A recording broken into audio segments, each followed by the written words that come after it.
आज मैं आप लोगों को 10th क्लास का फर्स्ट चैप्टर है केमिकल रिएक्शंस के टाइप्स और बैलेंस इक्वेशन, उसके बारे में एक्सप्लेन करूँगी। सबसे पहले केमिकल रिएक्शन। तो केमिकल रिएक्शन जानते हो आप लोग कि केमिकल रिएक्शन होता क्या है। आपको ये पता है A प्लस B ये बनाता है कोई भी प्रोडक्ट, और ये सब मतलब जो रिएक्टेंट और प्रोडक्ट है ये एक केमिकल रिएक्शन को कंप्लीट करते हैं। तो सबसे पहले केमिकल रिएक्शन का हम फर्स्ट टाइप देखेंगे, कॉम्बिनेशन रिएक्शन। कॉम्बिनेशन रिएक्शन बच्चों वो रिएक्शन है जिसमें दो या दो से ज्यादा रिएक्टेंट आपस में मिल जाते हैं और एक सिंगल प्रोडक्ट बनाते हैं। कॉम्बिनेशन रिएक्शन में बस प्रोडक्ट हमेशा सिंगल बनता है, कभी भी एक से ज्यादा प्रोडक्ट नहीं बनता। जैसे देखिए A प्लस B ये मिलकर बना दिया AB, एक सिंगल प्रोडक्ट। तो ये हो गया आपका कॉम्बिनेशन रिएक्शन। या फिर A plus B plus C ये भी एक सिंगल प्रोडक्ट ही बनाएगा, इसको हम बोलते हैं कॉम्बिनेशन रिएक्शन। अब बच्चों इस रिएक्शन को मैं एग्जांपल से आप लोगों को समझाती हूँ। जैसे देखिए कार्बन सॉलिड प्लस O2, ये ले लिए हम कार्बन प्लस O2 और ये मिलके बना दी CO2। ये भी क्या है, एक कॉम्बिनेशन रिएक्शन। और जनरली कॉम्बिनेशन रिएक्शन जो होती है एक्सोथर्मिक प्रोसेस होती है, क्योंकि इसमें रिएक्टेंट आपस में जुड़ते हैं और जो प्रोडक्ट बनाते हैं उसके साथ हीट भी निकलती है। क्योंकि इसमें एनर्जी निकल रही है इसलिए ये एक एक्सोथर्मिक रिएक्शन है। फॉर एग्जांपल देखिए CaO plus H2, calcium oxide plus water, ये बना देंगे कैल्शियम हाइड्रोक्साइड प्लस हीट, और ये हो गया आपका कॉम्बिनेशन रिएक्शन। एक बार और मैं आपको बता देती हूँ, ऐसा रिएक्शन जिसमें दो या दो से ज्यादा रिएक्टेंट आपस में मिलते हैं और एक प्रोडक्ट सिंगल प्रोडक्ट बनाते हैं। और कॉम्बिनेशन रिएक्शन को हम हमेशा एक्सोथर्मिक रिएक्शन कहते हैं क्योंकि इसमें हीट निकलती है। तो ये आप लोग का पहला टाइप हो गया combination reaction.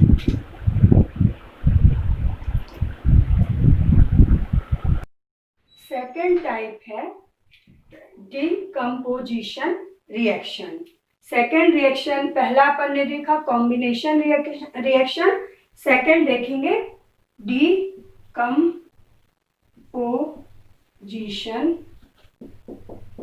Reaction. Decomposition reaction बच्चों क्या है, ऐसा रिएक्शन जिसमें एक बड़ा मॉलिक्यूल छोटे छोटे स्मॉल पार्ट्स में टूट जाता है, डिकम्पोज हो जाता है, उसको हम बोलते हैं डिकम्पोजिशन रिएक्शन। इस रिएक्शन में बच्चों क्या होगा, देखिए हम एग्जांपल से आपको बताते हैं। जैसे ये हमने लिया CaCO3 कैल्शियम कार्बोनेट, इसको हीट दिया तो ये टूट गया CaO प्लस CO2 में, और ये रिएक्शन कहलाती है डिकम्पोजिशन रिएक्शन। और CaO आप जानते हो क्विक लाइम है, ये कैल्शियम ऑक्साइड को हम क्विक लाइम भी कहते हैं, और इसमें हीट रिक्वायर्ड हुई है, मतलब हीट लगी है, इसलिए ये रिएक्शन कैसी होती है, हमेशा एंडोथर्मिक होती है। अब सेकेंड एग्जांपल हम ले लेते हैं लेड नाइट्रेट का, PbNO3। जब इसको हम हीट करते हैं PbNO3 को तो ये टूट जाएगा PbO लेड ऑक्साइड NO2 और O2 में, ठीक है। और ये भी एक डिकम्पोजिशन रिएक्शन का एग्जाम्पल है। और इसमें हम एक चीज ऑब्जर्व करेंगे बच्चों, जब ये रिएक्शन होगी तो NO2 नाइट्रोजन डाइऑक्साइड जो है इस गैस के रेडिश ब्राउन वेपर्स हमको दिखेंगे इस रिएक्शन में।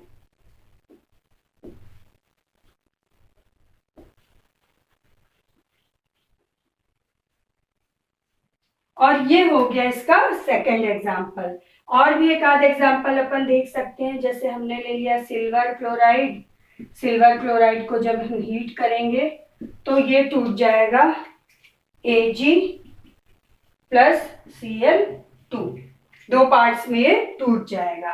तो जो Ag है अभी ये सिल्वर कलर का था, ये ग्रे में चेंज हो जाता है जब ये रिएक्शन होती है। और इस तरह से ये सेकेंड टाइप हो गया डिकम्पोजिशन रिएक्शन। और बस याद रखिएगा कि ये रिएक्शन एंडोथर्मिक होती है क्योंकि इसमें हीट रिक्वायर्ड होती है, लगती है हीट। और जो पहले हमने पढ़ा कॉम्बिनेशन रिएक्शन, उसमें हीट निकलती थी, इसलिए वो रिएक्शन थी एक्सोथर्मिक। और इस तरह से ये सेकेंड टाइप हो गया डिकम्पोजिशन रिएक्शन।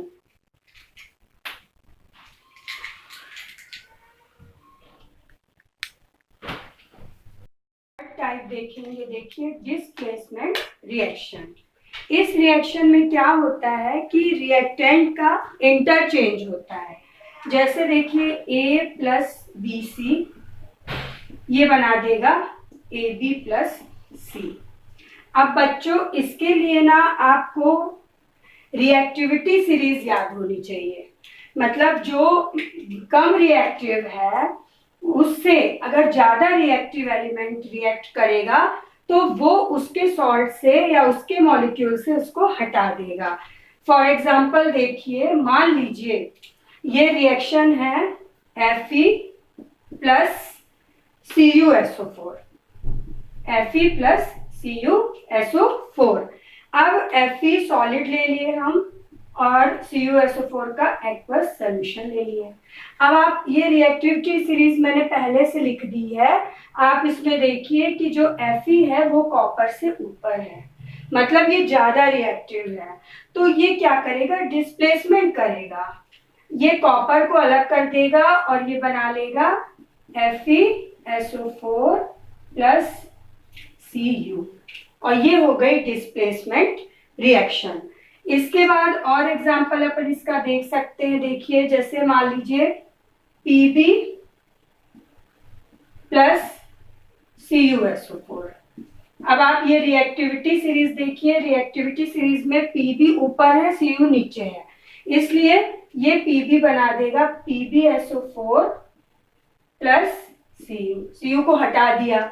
और इस तरह से जो रिएक्टिविटी सीरीज में ऊपर होता है वो अपने से नीचे वाले एलिमेंट को हटा देता है, और ये रिएक्शन कहलाती है डिस्प्लेसमेंट रिएक्शन। और एग्जांपल आप देख सकते हो, Zn प्लस HCl ये बना देगा ZnCl2 प्लस H2, ठीक है। और उसी तरह से ये आप बैलेंस भी कर सकते हो, बैलेंस कर लो।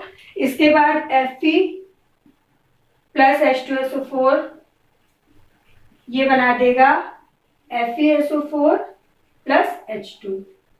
ये हो गया अपना डिस्प्लेसमेंट रिएक्शन। अब डिस्प्लेसमेंट रिएक्शन के लिए हमको रिएक्टिविटी सीरीज याद होनी चाहिए, तो उसके याद करने का तरीका है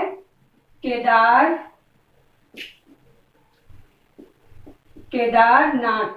के से क्या हो गया, केदार, और ये नाथ, ना से सोडियम। केदारनाथ का माली, केदारनाथ का माली आलू जरा फीका पकाता है। ये एक लॉजिक है जिससे आपको बहुत जल्दी रिएक्टिविटी सीरीज याद हो जाएगी। केदार के, नाथ Na, का Ca, माली Mg, आलू Al, जरा जिंक, फीका Fe, पकाता Pb और हाइड्रोजन है। ये हो गया। इसके बाद ये वाला जो सीरीज है कॉपर Hg, इसके लिए आप क्या याद करोगे, हाई कोर्ट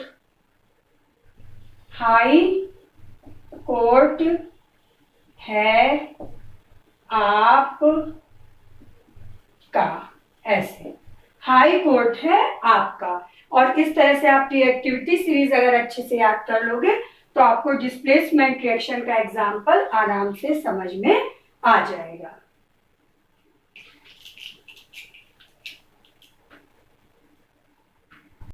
फोर्थ टाइप है बच्चों डबल डिस्प्लेसमेंट रिएक्शन। इस रिएक्शन में देखिए AB प्लस CD इनमें आपस में इंटरचेंज होगा और ये बना देंगे मान लीजिए AC प्लस BD। तो इसको हम बोलते हैं डबल डिस्प्लेसमेंट रिएक्शन। और इस रिएक्शन को हम एग्जांपल से आपको बताते हैं, जैसे Na2SO4 sodium sulphate plus BaCl2 barium chloride. और जनरली इस रिएक्शन में प्रेसिपिटेट बनता है, इसलिए इसे प्रेसिपिटेशन वाला रिएक्शन भी बोलते हैं। जैसे देखिए NaCl से मिल गया BaSO4 से, तो ये आ जाएगा BaSO4 प्लस 2NaCl। और ये रिएक्शन कहलाता है कौन सा, डबल डिस्प्लेसमेंट रिएक्शन। और BaSO4 बेरियम सल्फेट का प्रेसिपिटेट मिलता है इसमें, इसलिए इसको प्रेसिपिटेशन रिएक्शन भी कहते हैं। इसमें वाइट पीपीटी होता है BaSO4 का। अब सेकंड एग्जांपल हम देखेंगे। सेकंड एग्जांपल हम ले लेते हैं AgNO3 silver nitrate plus NaCl। इनमें भी डबल डिस्प्लेसमेंट होगा AgCl से और NaNO3 से। और AgCl का हमको वाइट पीपीटी यानी प्रेसिपिटेट मिल जाता है। और इस तरह से डबल डिस्प्लेसमेंट रिएक्शन आप लोग समझ गए कि जिसमें दोनों रिएक्टेंट आपस में इंटरचेंज करते हैं और पीपीटी प्रेसिपिटेट बनता है, इसलिए इसको प्रेसिपिटेशन रिएक्शन भी कहते हैं।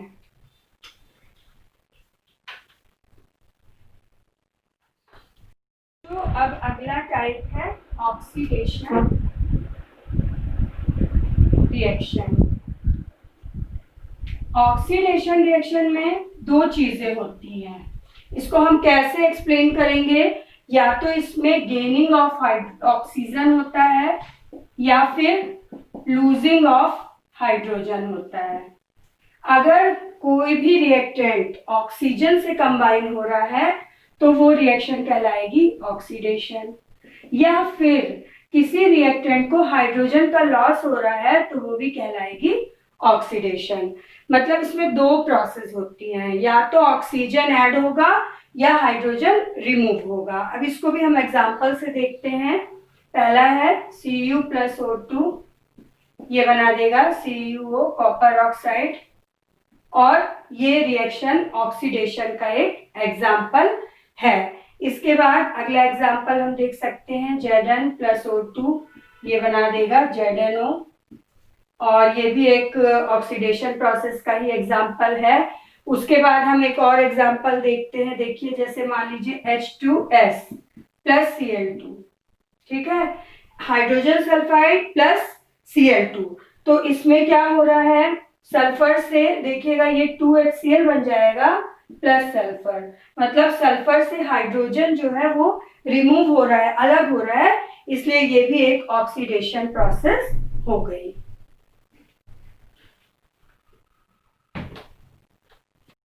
सिक्स्थ टाइप है बच्चों reduction, just opposite of oxidation.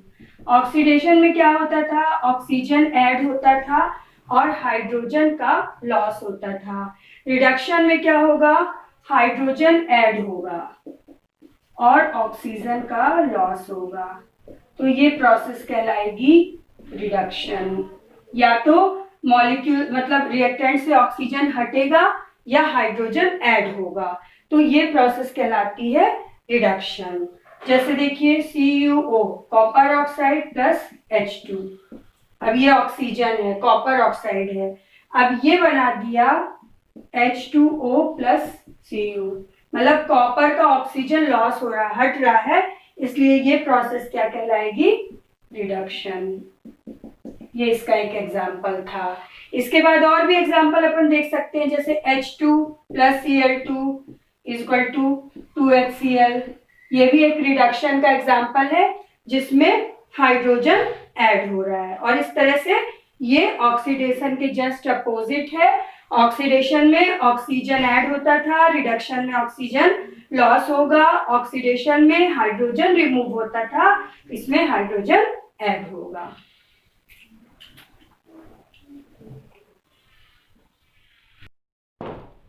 Seventh type है रेडॉक्स रिएक्शन। रेडॉक्स रिएक्शन में दोनों प्रोसेस होती है, oxidation as well as reduction. जब दोनों प्रोसेस एक साथ होती है तो उसको हम बोलते हैं रेडॉक्स रिएक्शन। मतलब इसमें ऑक्सीजन एक में ऐड होगा, दूसरे में रिमूव होगा। अब अपन को ये पहचानना पड़ेगा कि किसका ऑक्सीडेशन हो रहा है, किसका रिडक्शन। इसको हम एग्जांपल से पहचानते हैं। जैसे देखिए H2S प्लस Cl2, ये क्या बना रहा है, HCl प्लस सल्फर। अब आप देखिए हाइड्रोजन किससे रिमूव हो रहा है, हाइड्रोजन किससे रिमूव हो रहा है, सल्फर से। इसलिए ये सल्फर का क्या हो गया, ऑक्सीडेशन। और क्लोरीन जो है इसमें हाइड्रोजन ऐड हो रहा है, इसलिए इसका हो गया रिडक्शन। अब ये दोनों प्रोसेस साथ साथ हुई, इसलिए ये रिएक्शन क्या कहलाएगा, रेडॉक्स रिएक्शन। इसके बाद एक और एग्जांपल अपन देख सकते हैं, CuO प्लस H2, ये बना दिया Cu प्लस H2O। अब इसमें भी आप देखिए CuO, कॉपर ऑक्साइड से ऑक्सीजन हट रहा है ना, ऐड तो नहीं हो रहा है, तो इसका हो रहा है रिडक्शन।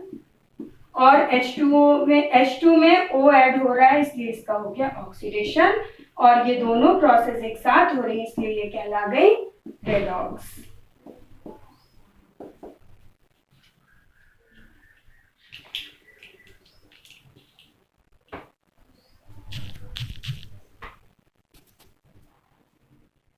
बच्चों इसके ये हो गए पूरे टाइप्स। पहला टाइप था कॉम्बिनेशन, दूसरा था डिकम्पोजिशन, तीसरा डिस्प्लेसमेंट, चौथा डबल डिस्प्लेसमेंट। उसके बाद पांचवा आप लोग कौन सा पढ़े थे, ऑक्सीडेशन, छठवा रिडक्शन, फिर लास्ट में रेडॉक्स। अब इन्हीं के बीच में दो मैंने आपको बताया था, एक्सोथर्मिक और एंडोथर्मिक। अब आपने देखा था कि जब कॉम्बिनेशन रिएक्शन हुआ था तब हमने आपको इसको एग्जांपल से बता दिया था कि अगर किसी रिएक्शन में हीट रिलीज होती है, निकलती है, तो वो रिएक्शन एक्सोथर्मिक होगी, और जिसमें हीट रिक्वायर होगी, लगेगी अगर, तो वो होगी एंडोथर्मिक रिएक्शन। ये पूरे टाइप्स हो गए केमिकल रिएक्शन के। इसके बाद आपका टॉपिक है बैलेंस इक्वेशन, मतलब केमिकल रिएक्शन में हम इक्वेशन को कैसे बैलेंस करें वो अपन देखते हैं।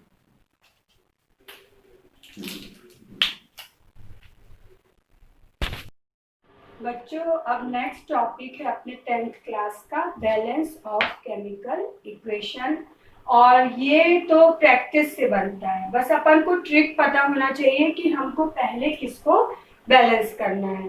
तो सबसे पहले बच्चों हम हमेशा मेटल को बैलेंस करेंगे। मेटल मतलब zinc, copper, iron, sodium, potassium, जितनी भी है। उसके बाद अपन हमेशा नॉन मेटल को बैलेंस करेंगे। नॉन मेटल में आप कार्बन ले लो, सल्फर ले लो, क्लोरीन ले लो, इनको बैलेंस करोगे। फिर आप O2 को बैलेंस करोगे, फिर H2 को बैलेंस करोगे। मतलब प्रोसेस ये है कि बैलेंसिंग इक्वेशन में ये ट्रिक है कि सबसे पहले आप केमिकल रिएक्शन में मेटल को पहचानो, उसको बैलेंस करो, उसके बाद नॉन मेटल को बैलेंस करो, और फिर मेटल में जाओ कि क्या मेटल बैलेंस है। उसके बाद आप आगे बढ़ो, फिर ऑक्सीजन को बैलेंस करो, फिर हाइड्रोजन को। बहुत इजी है, बस आपको प्रैक्टिस करना है। सबसे पहले हम एक सिंपल एग्जांपल देखते हैं, Cu plus O2 equal to CuO। ये बहुत सिंपल एग्जांपल है। तो Cu plus O2, Cu metal है, ये बैलेंस है, Cu उधर भी एक है, O2 बैलेंस नहीं है, 2 है, तो यहाँ 2 लगा दिए, जैसे 2 लगाए फिर यहाँ 2 लगा दिए, ये पूरा बैलेंस हो गया। और उसके बाद एक और सेकेंड एग्जांपल लेते हैं। हम नेक्स्ट एग्जांपल देखते हैं, Mg3N2 प्लस H2O। ये क्या बना देंगे, magnesium hydroxide MgOH whole twice plus ammonia. अब इस एग्जांपल में आप देखिए, सबसे पहले मेटल 3 है इधर, मैग्नीशियम, तो इधर भी हम 3 कर दिए। अब नॉन मेटल हम देखते हैं, नॉन मेटल यहाँ पे 2 है नाइट्रोजन, तो यहाँ भी 2 कर दिए। अब हम ऑक्सीजन देखते हैं, ऑक्सीजन यहाँ पे कितना है, 3 2 6, तो यहाँ 6 कर दिए। अब हाइड्रोजन लास्ट में बैलेंस करते हैं। 6 2 12 हाइड्रोजन है। यहाँ देखिए कितने हैं, 3 2 6 और 3 2 6 12 हाइड्रोजन, ये बैलेंस हो गया। बस आपको ये याद रखना है कि सबसे पहले मेटल, फिर नॉन मेटल, फिर ऑक्सीजन और फिर हाइड्रोजन, और इस तरह से आप खूब प्रैक्टिस करिए, आपको बहुत आसानी से ये केमिकल इक्वेशन बनने लगेंगे।